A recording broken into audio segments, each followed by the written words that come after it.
My name is Margaret Hayes. I am 78 years old, a retired schoolteacher, and the proud owner of a sprawling estate on the outskirts of Charleston. For most of my life, I believed that family was everything. I raised my only daughter, Claire, with love and sacrifice, always putting her needs above my own. But on that cold December night, as I lay in my bed gasping for air, I realized family can sometimes be the sharpest knife pointed at your heart.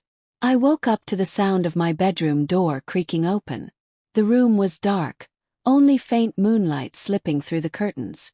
I thought it was just the wind at first, until I felt a presence standing beside my bed. Before I could reach for the lamp, something soft and heavy pressed against my face. My eyes shot open, and there she was, Claire, my own daughter, pressing a pillow down on me with trembling but determined hands. Her eyes were cold, and her whispered words sliced through the night. "Just sleep, Mom. It's better this way." My heart pounded wildly as I struggled beneath her weight, clawing at the edges of the pillow. My lungs screamed for air. I could smell her perfume, the same one she wore every Christmas. She leaned closer, muttering, "You've lived long enough. This estate should be mine. You wouldn't understand." My tears soaked the pillow as I kicked and thrashed, but she pressed harder. The room spun, blackness creeping at the edges of my vision. In that moment, something inside me snapped. I wasn't ready to die, not like this, not by the hands of my own child. I mustered every ounce of strength left in me, reached for the bedside lamp, and swung it with all my might. The lamp shattered against her shoulder, sending her stumbling back. Gasping for air, I ripped the pillow from my face and scrambled off the bed, my body trembling but my will to live burning like fire. Claire cursed under her breath, clutching her arm, her face twisted with rage and panic. "You should have just stayed still," she hissed, stepping toward me again. My knees wobbled, but my mind sharpened. I grabbed the emergency button I kept hidden beneath my nightstand, a little device my late husband insisted on installing years ago in case I ever fell. One press, and the silent alarm called the police. The wail of sirens in the distance grew louder as Claire realized what I had done. Her face drained of color. "Mom, you didn't have to do this," she said, her voice suddenly trembling with fake concern. But it was too late. The police burst through my front door minutes later, guns drawn. They found me trembling, bruised, and clutching the remains of my lamp. Claire stood frozen, caught in the act with the pillow still in her hand. They handcuffed her right there in my bedroom as I sat on the edge of my bed, my breath shaky, tears streaming down my cheeks. Had survived. As they dragged her out, she turned back and spat. "You'll regret this." Her words echoed in the cold night air, but I only stared at her with a mix of pain and fury. The flashing red and blue lights painted the walls of my home, a home I no longer felt safe in. I thought it was over, but the real battle was just beginning. The next morning, she woke up in a jail cell while I sat in the hospital getting my wounds checked. But the police warned me, this wasn't just an attack, there was more behind it. Something darker, something planned. And as I stared out the hospital window, I wondered just how deep her betrayal ran. What pushed my own daughter to try and end my life? Was it really just about the estate, or was there more she was hiding? You'll find out soon, but first, you need to know how this nightmare began. Stay with me because the truth will leave you speechless. If you're watching this, tell me in the comments, what would you do if someone you love tried to take your life for money? And where are you watching from? Your thoughts matter to me. I was still trembling as I left the hospital that morning.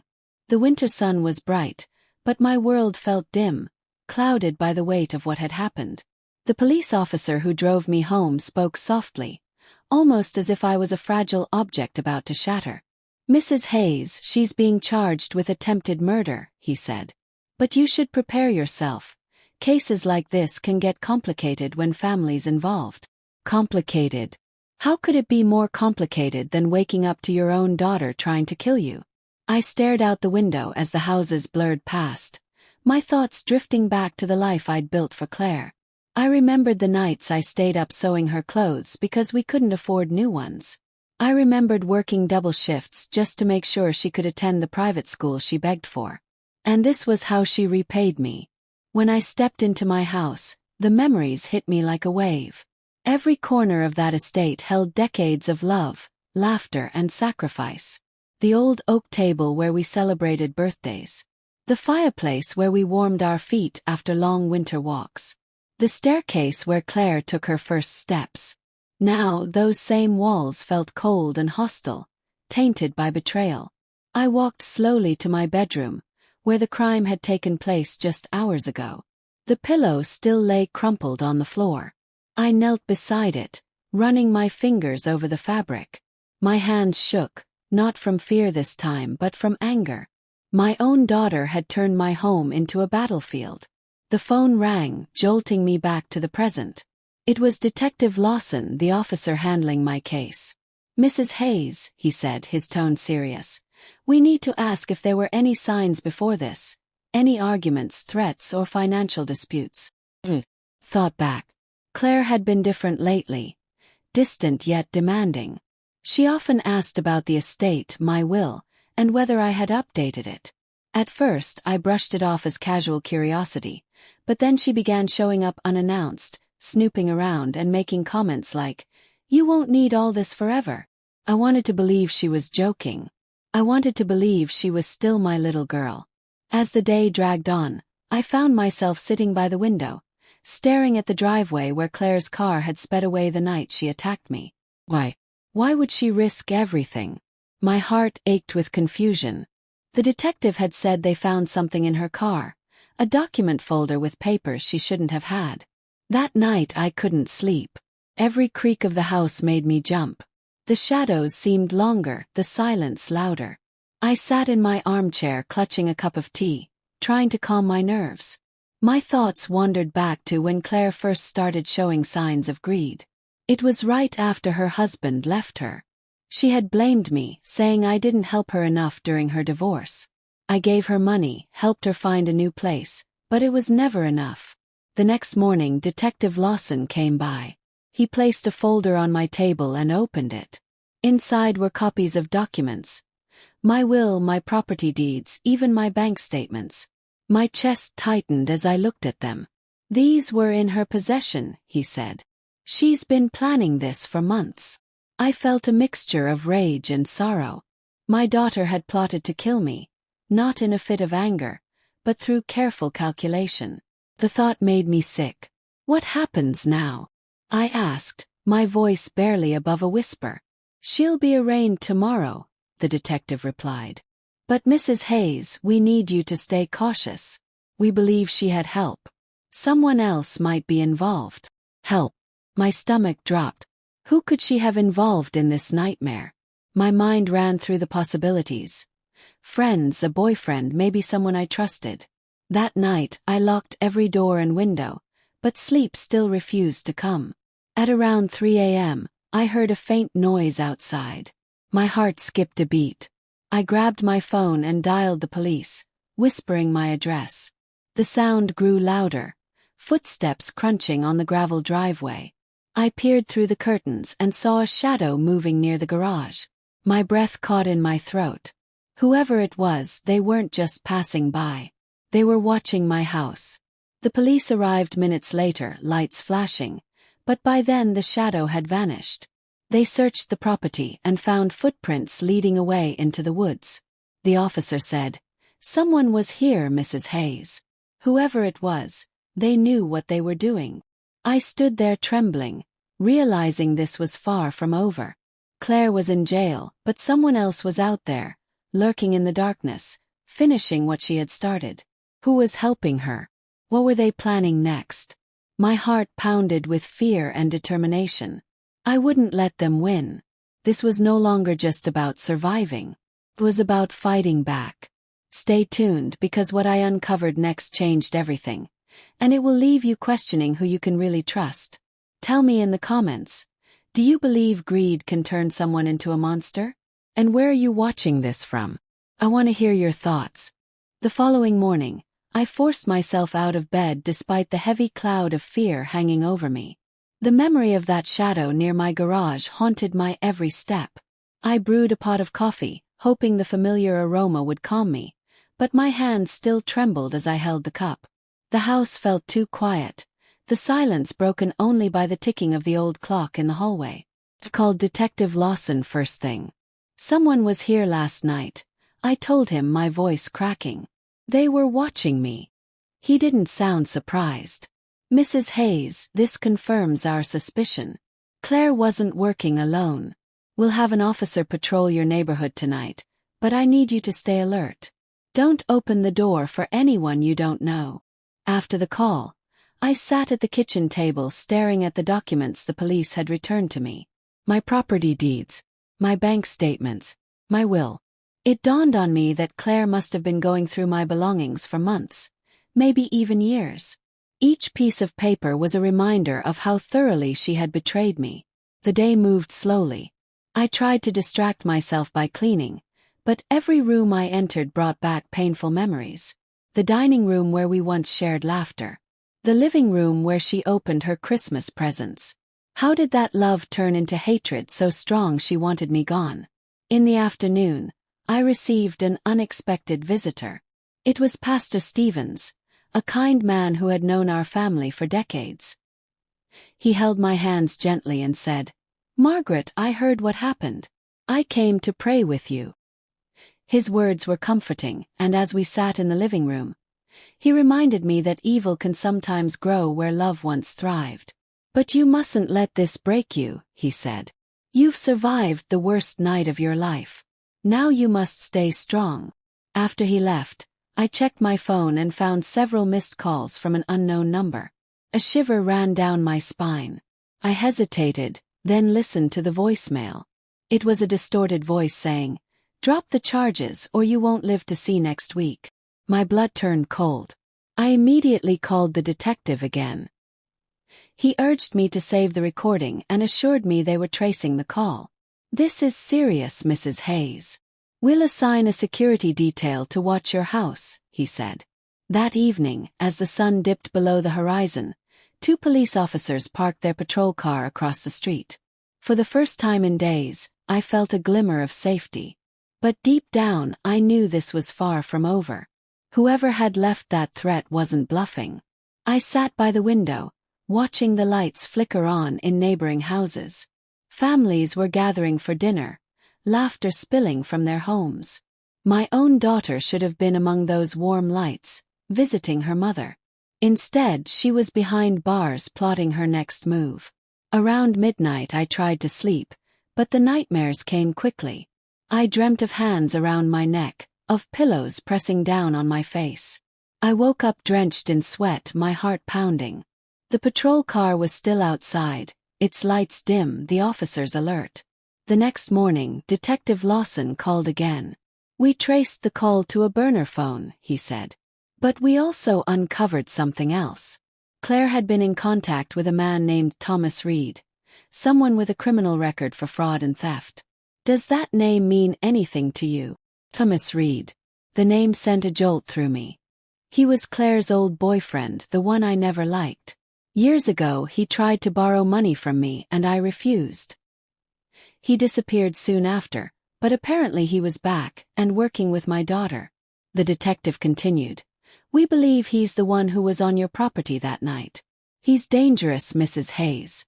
Please don't go anywhere alone." As soon as I hung up, I locked every door and window. My hands were shaking, but my mind was sharpening.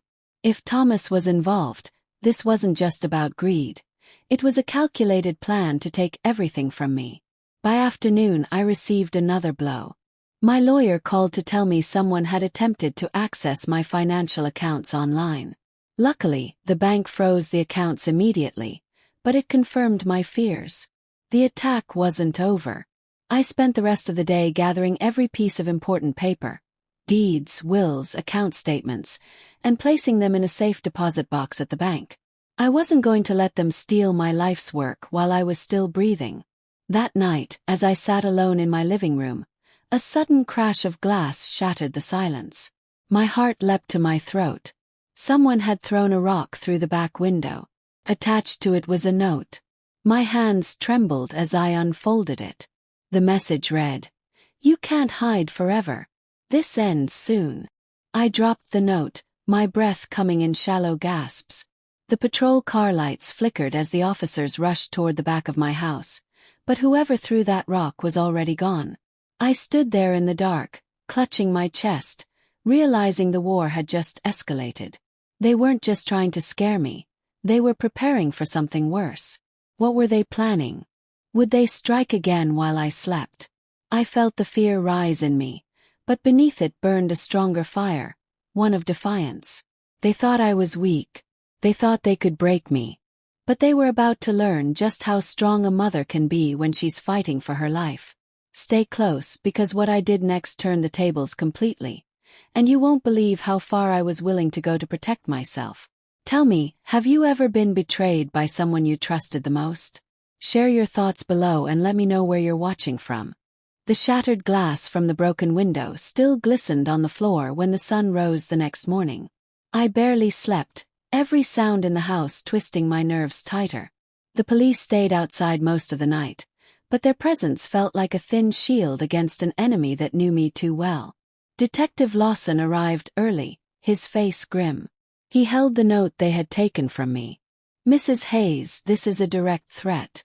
We're increasing security around your property. But I have to be honest. Thomas Reed is still out there and he's dangerous. We believe he's not working alone. Not working alone? I asked, my voice trembling. He nodded. We think there's at least one more accomplice. Someone who's been feeding him information. I felt my stomach churn. Who else could be involved? Most of my friends were gone, my relatives lived far away. Then a horrible thought crossed my mind. Could it be someone from inside my own household? My housekeeper, Anna, had been with me for years, but recently she'd been taking mysterious phone calls and acting nervous. I pushed the thought away, not wanting to believe it. After Lawson left, I decided to test my suspicions. I pretended to leave the house, parking my car at the end of the street and walking back through the woods. From the shadows, I watched as Anna stepped outside, glanced around and made a call. My heart pounded as I crept closer, barely catching her words. She's nervous. Yes, I'll make sure she stays alone tonight. My knees nearly buckled. Anna, the woman who had been like a second mother to Claire, was betraying me too. I backed away quietly, my mind spinning. If Anna was feeding them information, then I wasn't safe even inside my own home. That evening I confronted her. Who were you talking to, Anna? Asked sharply. She froze, her eyes wide. I was just talking to my sister. Your sister doesn't tell you to keep me alone at night, I snapped. Her face crumbled. Tears welled in her eyes. I'm sorry, Margaret. Thomas threatened me. He said if I didn't tell him where you were, he'd hurt my family. I didn't want to hurt you, I swear. I wanted to believe her, but the damage was done. Pack your things, Anna, I said coldly. You can't stay here. She sobbed as she left, and I locked the doors behind her. The house felt emptier than ever, but at least I knew where I stood. Alone. That night, I sat in my armchair clutching my late husband's revolver. I hadn't fired it in years, but the weight of it gave me a strange comfort. Outside, the patrol car remained parked, its lights occasionally flickering. I told myself I'd be ready if anyone tried to come in. Around midnight, my phone buzzed with a new message. It was from an unknown number. The text read, "You can't shoot what you can't see." My blood turned to ice. I rushed to the window and saw nothing but darkness. Then, faintly, I heard footsteps on the roof. I aimed the gun upward, my hands shaking. "Come out!" he yelled. The patrol officers rushed inside as the footsteps scrambled away. They climbed onto the roof but found nothing except fresh boot prints. Whoever it was had escaped again. The next morning, I was called to attend Claire's arraignment in court. The moment I walked into the courtroom, my heart twisted. She looked at me with a mix of hatred and smugness. Her lawyer whispered in her ear, and she smirked at me. When it was her turn to speak, she said, "Your Honor, my mother is paranoid. I was only trying to help her sleep. She's imagining everything." The courtroom murmured. My blood boiled. I stood and shouted, "You tried to kill me, Claire. You wanted my estate." The judge banged the gavel, demanding order. Claire only smirked wider, as if she was winning. After the hearing, Detective Lawson pulled me aside. "She's trying to manipulate the court. But don't worry, we have evidence." I left the courthouse feeling both drained and furious. She was twisting the truth, painting herself as the victim. But deep down I knew she wasn't done. She had allies and they were getting bolder. That night as I returned home, the house was eerily quiet. Too quiet. I stepped into the kitchen and froze. There on the table was a photo of me sleeping in my bed, taken the night before. My breath caught in my throat. Whoever was helping Claire had been inside my house while I slept. The police searched but found no forced entry. That meant whoever took the photo had a key. Anna, Thomas, or someone else entirely. I locked myself in my bedroom, every light on, clutching my revolver. The fear was suffocating, but so was the anger. They thought they could break me. They thought I was powerless. But I wasn't going to wait to be attacked again. The next day I started planning. I called my lawyer, telling him to change my will immediately. I transferred the estate into a trust that only I controlled. I also installed cameras in every corner of the house and upgraded every lock. The hunters were about to become the hunted. What they didn't know was that I had a plan, one that would turn their own trap against them. Stay tuned, because in the next chapter, everything takes a shocking turn you won't see coming. What would you do if the person you raised tried to destroy you? Share your thoughts in the comments and let me know where you're watching from. I woke up before dawn, my mind clear for the first time in days. The fear was still there, lurking like a shadow, but it was drowned out by something stronger: determination. They wanted to take everything from me, but I would not be their victim anymore. I started my morning with a phone call to my lawyer, Mr. Gregory. "Move forward with the trust," I said firmly. "Make sure no one, not even Claire, can access the estate if something happens to me." He hesitated. "Mrs. Hayes, this might escalate things." "I know," I replied. "But I'm done playing their game. It's time I set the rules." After securing my assets, I called Detective Lawson and informed him of my plan to lure Thomas out. "You're walking into dangerous territory, Margaret," he warned.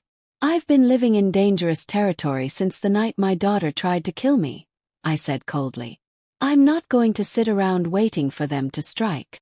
That afternoon I made sure word got out, through the very people Thomas and Claire were using, that I was planning to leave the estate unattended for the weekend.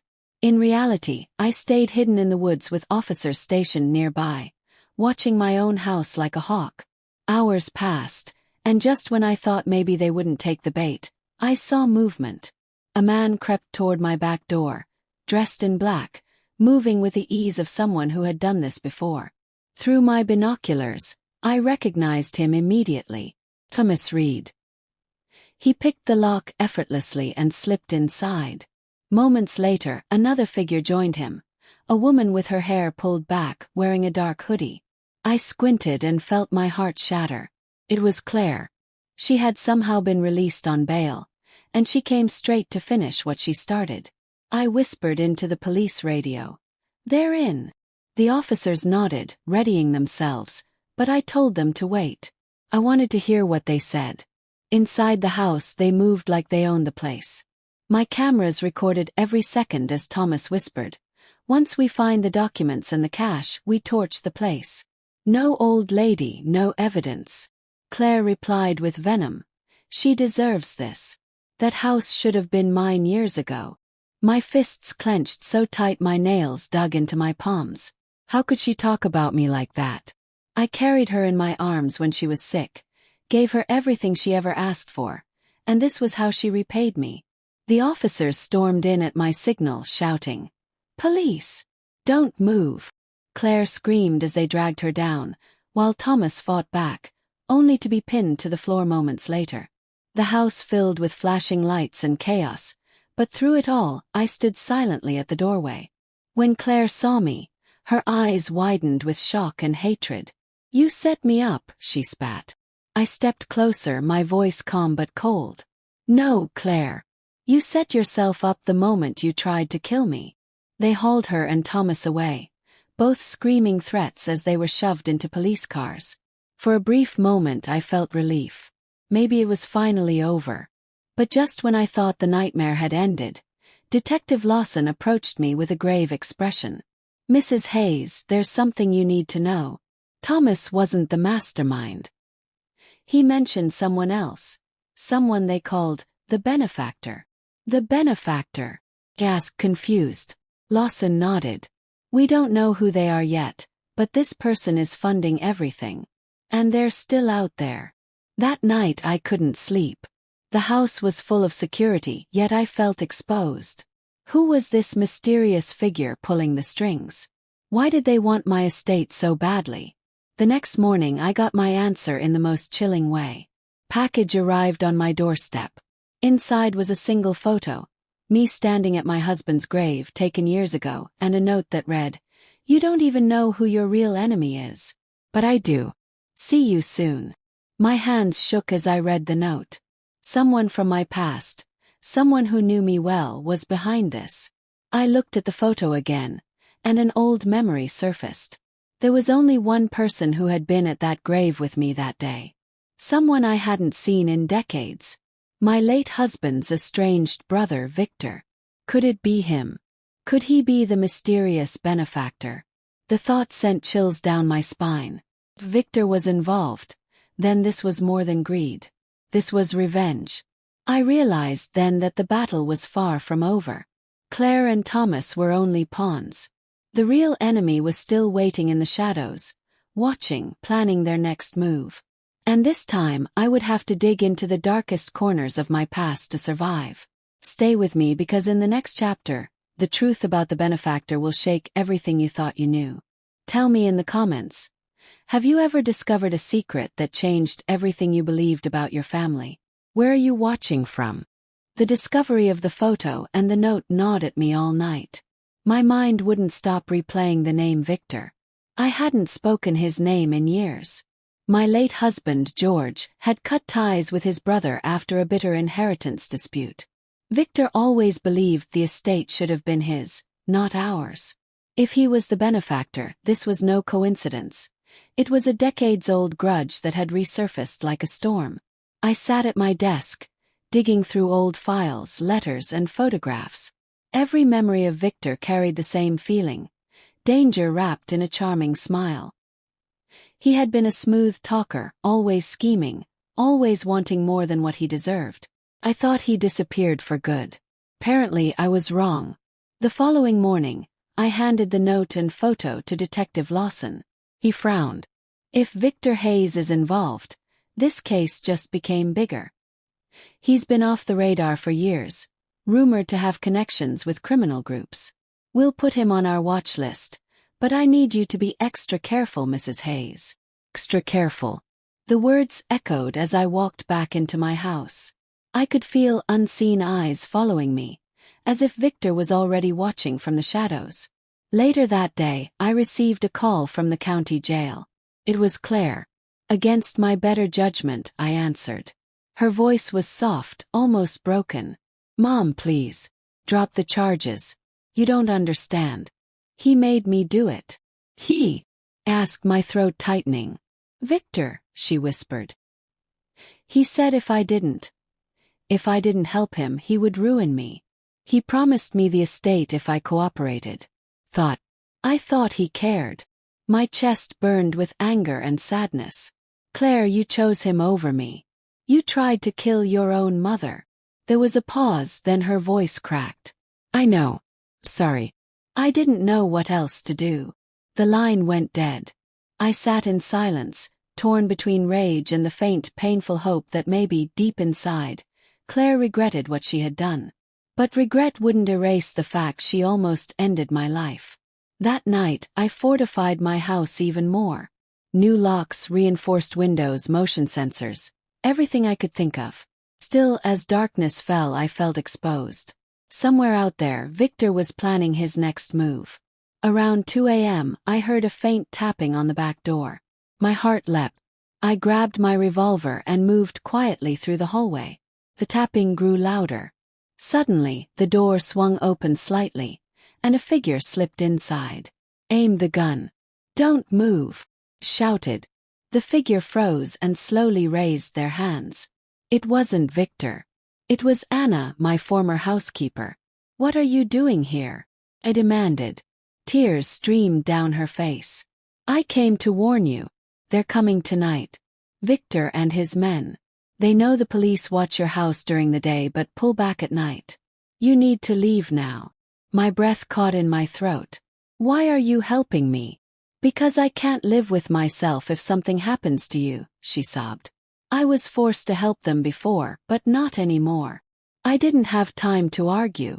I grabbed my coat, my revolver, and the small bag I had packed just in case. Anna and I slipped out the front door and into the woods, moving silently under the moonlight. We hid among the trees, watching as 2 black SUVs rolled up to my driveway. From the shadows I saw him, Victor. Older now, but his presence still sent shivers down my spine. He stepped out, tall and sharp, his voice commanding as he spoke to the men with him. "Search everything. He's weak. She won't get far." Anna gripped my arm, trembling. I held her close and whispered, "Stay quiet." We watched as they stormed the house, tearing through rooms, flipping over furniture. My blood boiled, but I stayed still. I couldn't fight them head-on, not yet. I had to outsmart them. Hours passed before they left, angry and empty-handed. When the SUVs finally disappeared into the night, I exhaled the breath I'd been holding. The next morning, Detective Lawson met me at a safe location. His jaw tightened as I told him everything. "This confirms it," he said. "Victor is orchestrating everything. But he made a mistake. Now we have evidence he broke into your property. We'll bring him down." But something in me knew it wouldn't be that easy. Victor wasn't just any criminal. He was family, and he knew how to manipulate every move. As I sat in the safe house that night, staring at the walls, I realized the final confrontation was coming. Victor wouldn't stop until one of us was gone. And when that moment came, I would be ready. The storm was about to break, and I could feel it in my bones. Stay close, because in the next chapter, the hunter becomes the hunted, and the fight for survival will reach a whole new level. Have you ever had to face someone from your past who turned out to be your worst enemy? Share your story and tell me where you're watching from. The safe house was quiet, almost too quiet. I sat by the window, watching the rain streak down the glass, each drop like a ticking clock counting down to the inevitable. Victor would not stop. He had tasted power once and lost it to my late husband's will.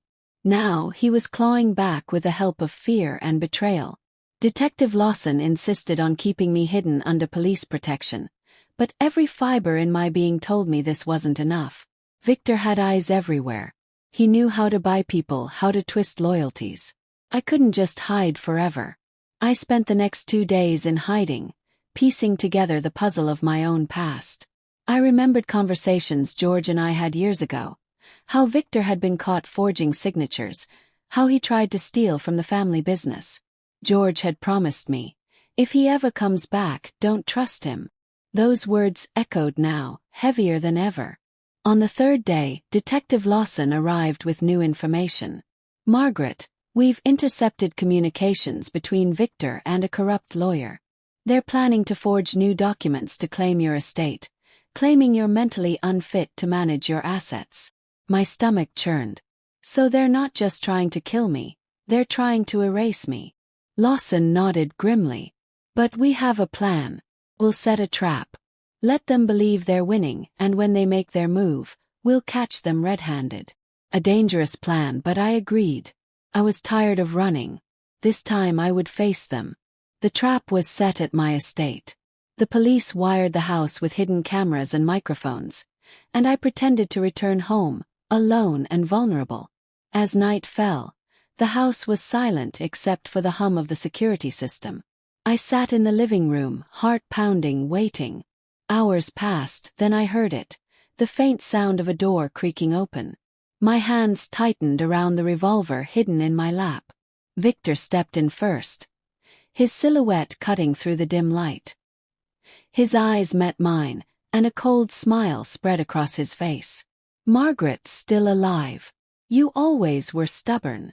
Behind him, two men entered with bags. I recognized one as Thomas Reed, somehow released on bail, and the other was an unfamiliar face, likely another hired hand. "Victor," I said, my voice steady, "you've already lost.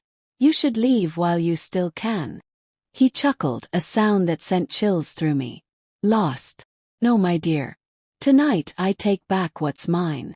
He moved closer, but I stayed calm, stalling for time. "Why drag Claire into this? She's your niece." Victor's smile faded. "Because she was useful. You made her weak with your love. I showed her how to be strong." My heart broke, but I kept my face cold. "Strong? You turned her into a criminal." Before he could answer, the officers burst from their hiding spots.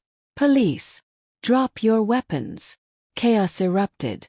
Thomas pulled a knife, but an officer tackled him. Victor reached into his coat, and for a split second I thought it was a gun. My instincts took over. I raised my revolver and fired a warning shot that shattered a vase beside him.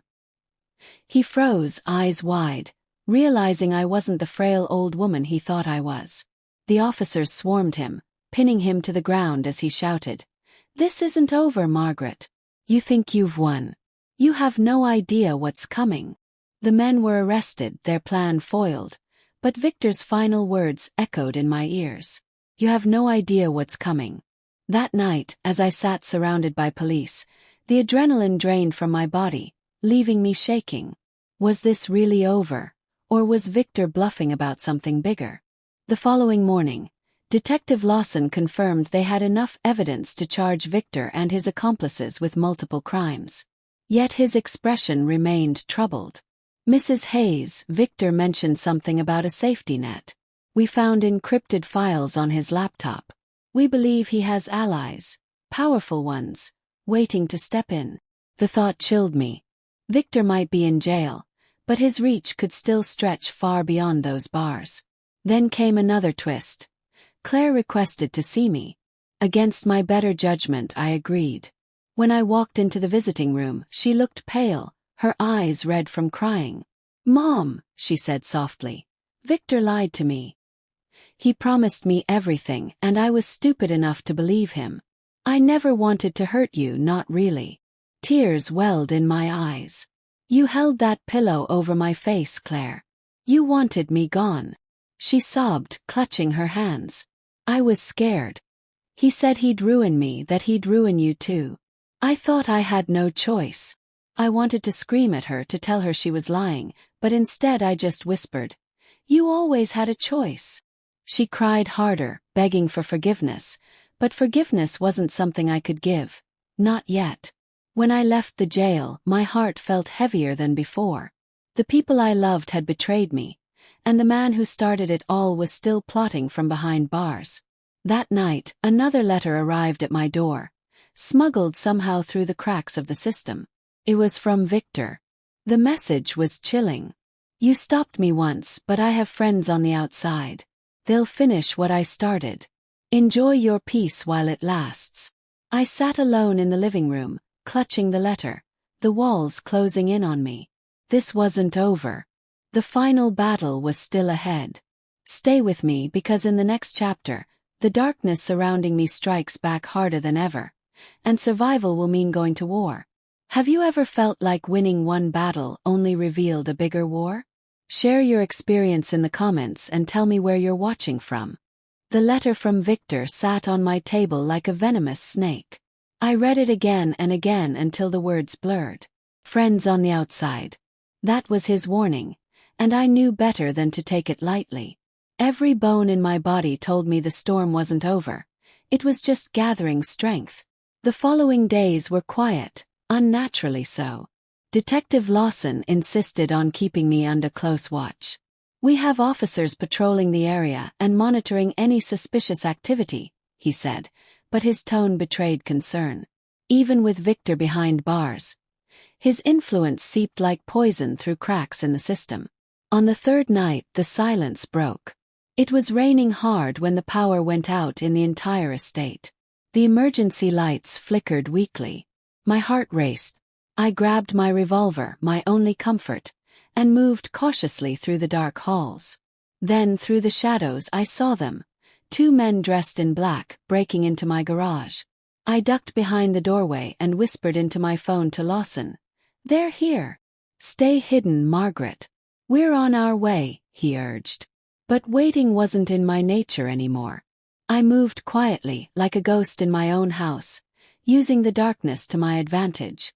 As one of the men stepped into the hallway, I pointed the gun at his chest. "Don't move," I said coldly. He froze, surprised by the trembling old woman who wasn't supposed to have this kind of fire. The second man charged toward me, and instinct took over. I fired a shot into the ceiling, the deafening sound echoing through the house. The man stumbled back, startled. Seconds later, the patrol officers stormed in, tackling both intruders to the ground. When the lights came back on, I got my first clear look at them. They weren't random thugs. They were men I recognized from photos. Associates of Victor. Loyal to him even from prison. One of them sneered at me as he was dragged out. "This is just the beginning, lady. The boss doesn't forget." I stood frozen, my hands still shaking, until Lawson came rushing in. "You did well," he said, but his eyes were dark. "Victor's pulling strings even from behind bars. He's communicating with these men somehow, and we're trying to trace how." The next day, security around me tripled. Officers were stationed at every corner, but my estate no longer felt like a home. It was a fortress under siege. The media had caught wind of the events, and reporters swarmed outside the gates asking, "Mrs. Hayes, why is your family targeting you?" I ignored them all. The world didn't need to know my pain. Later that afternoon, I received an unexpected visitor. It was an attorney, Mr. Blake, claiming to represent Victor. He smiled politely, but there was something cold in his eyes. "Mrs. Hayes, my client wishes to make a deal. Sign over the estate to him, and this all stops. No more threats, no more violence."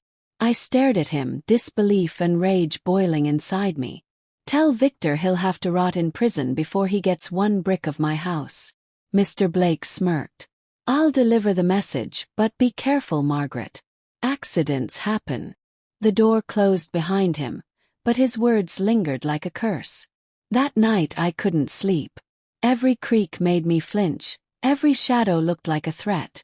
Around midnight I heard another sound, the faint buzz of my security cameras. I checked the monitor and saw a hooded figure standing at the edge of my property, just watching. When the patrol officers ran toward him, he disappeared into the trees. The next morning Lawson arrived with new intel. We cracked Victor's communication. He's been using smuggled cell phones in prison to coordinate attacks. We're moving him to solitary confinement. For the first time in weeks, I felt a spark of hope. Maybe, just maybe, this nightmare was reaching its end. But that hope was shattered when another letter arrived, delivered directly to my bedroom window despite all the security. The note read, "You think moving me stops this? I have plans you can't imagine. By the time you figure it out, it will be too late." Attached to the note was something that made my blood run cold. A photo of Anna tied to a chair, her face bruised and eyes pleading. I collapsed into the chair, my heart racing. Anna had risked everything to help me, and now she was paying the price. I called Lawson immediately, my voice trembling. "They have Anna. They'll kill her if we don't do something." He swore under his breath. "We'll find her, Margaret. I promise." But promises weren't enough. I knew Victor. He would use Anna as bait to lure me out.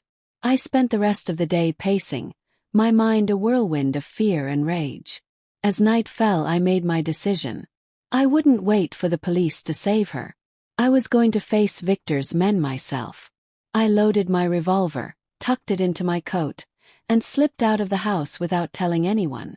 The address written on the back of the note led me to an abandoned warehouse on the edge of town.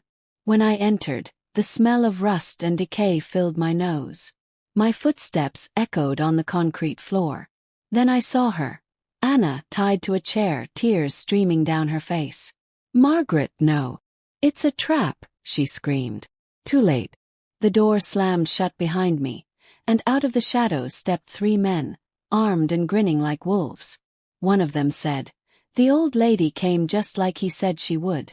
I gripped my revolver, my heart pounding like a drum. The odds were against me, but I wasn't going down without a fight. The standoff had begun, and this time it was kill or be killed. Stay close, because in the next chapter, the battle in that warehouse will decide who walks out alive, and the truth about Victor's ultimate plan will finally be revealed. Tell me, would you risk your life to save someone who once betrayed you? Comment below and let me know where you're watching from. The warehouse reeked of damp metal and danger. My palms sweated around the revolver, my breath steady but shallow. The 3 men spread out, circling me like predators closing in on wounded prey. Anna whimpered in the background, her voice trembling. "Margaret, please don't." "Quiet!" one of the men barked, smacking her across the face. That single act ignited something inside me. They thought they were hunting an old woman. They had no idea I had survived worse nights than this. The tallest one sneered. "Put the gun down, Grandma. Victor just wants a little talk." I steadied my hand, my voice cutting through the tense air.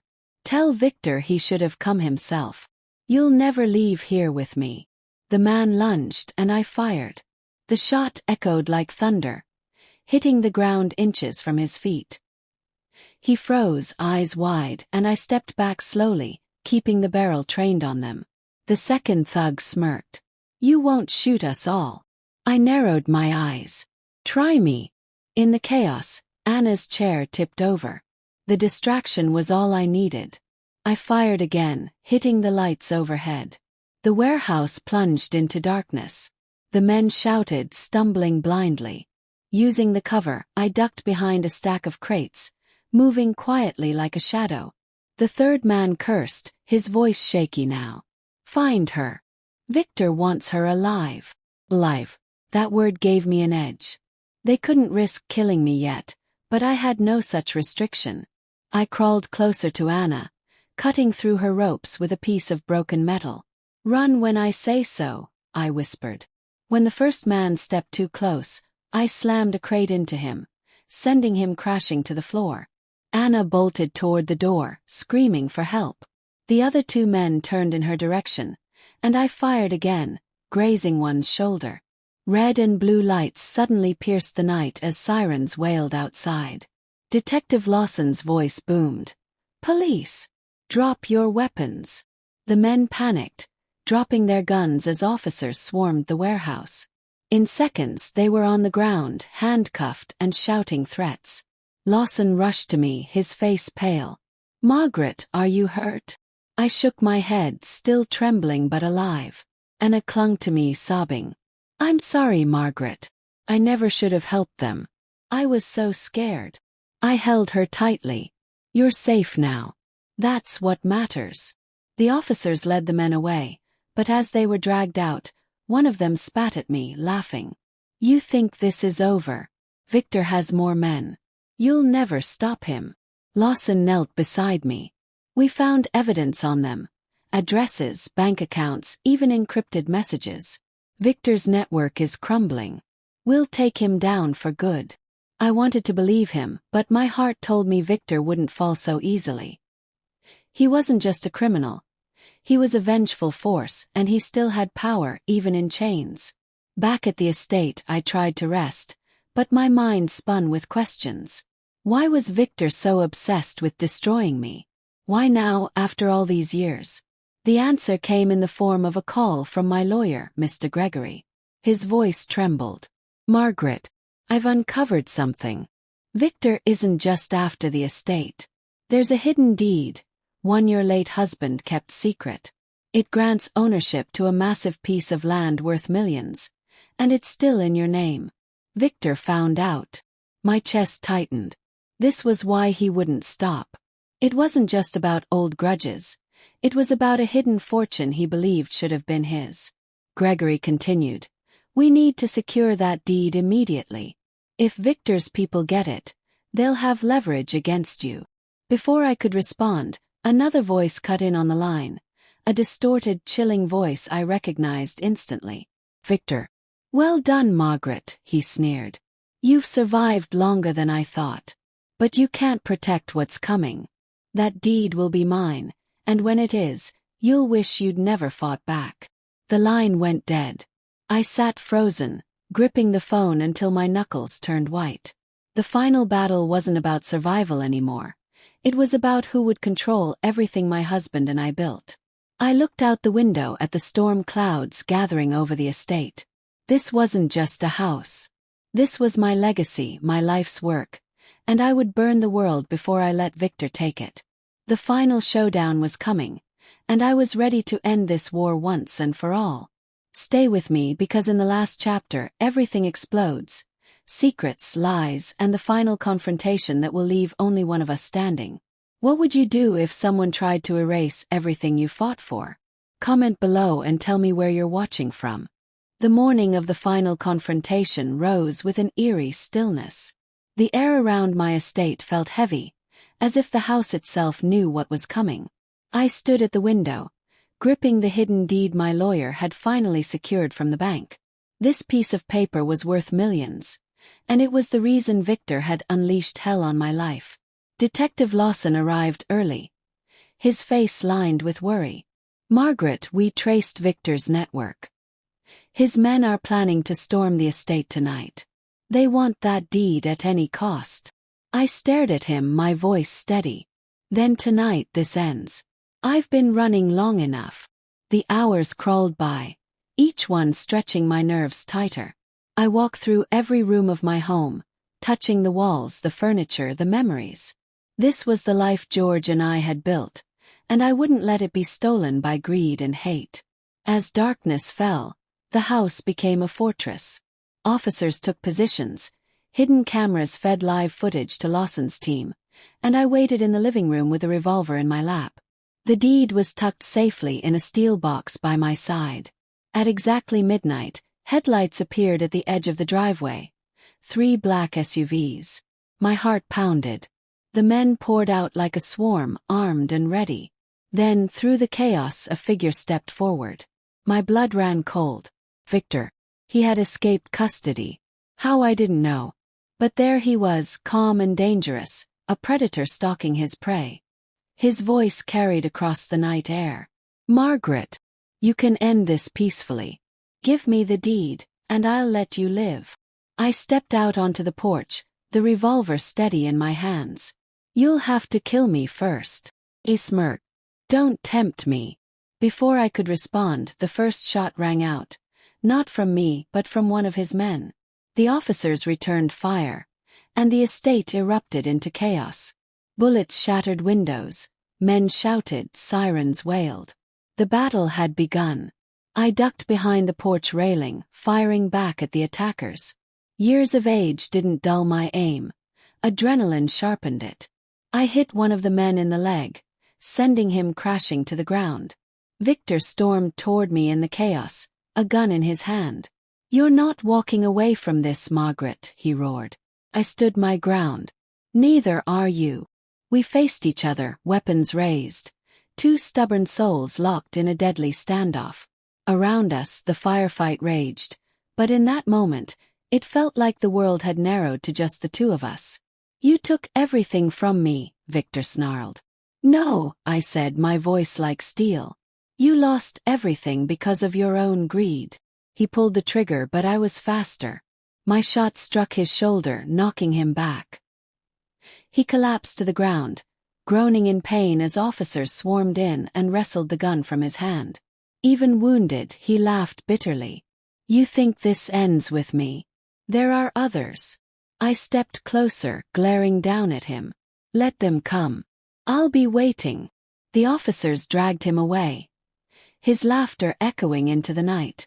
The remaining attackers surrendered one by one as the police secured the estate. The chaos slowly faded, replaced by flashing lights and the voices of victory.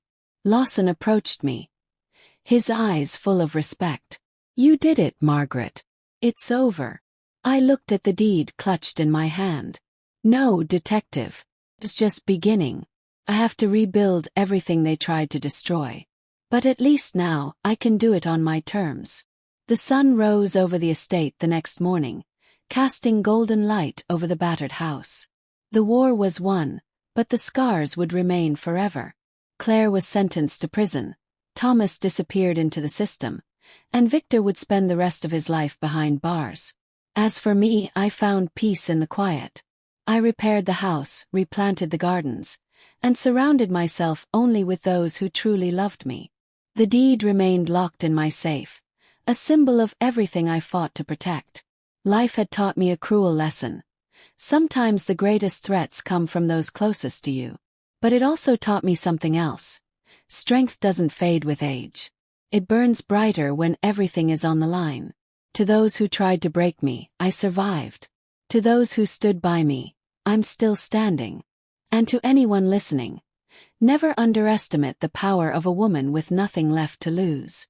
Thank you for staying with me through this journey. Tell me in the comments, what would you have done if you were in my shoes? And where are you watching this from? Your stories matter to me. This is the end of my story, but not the end of my strength.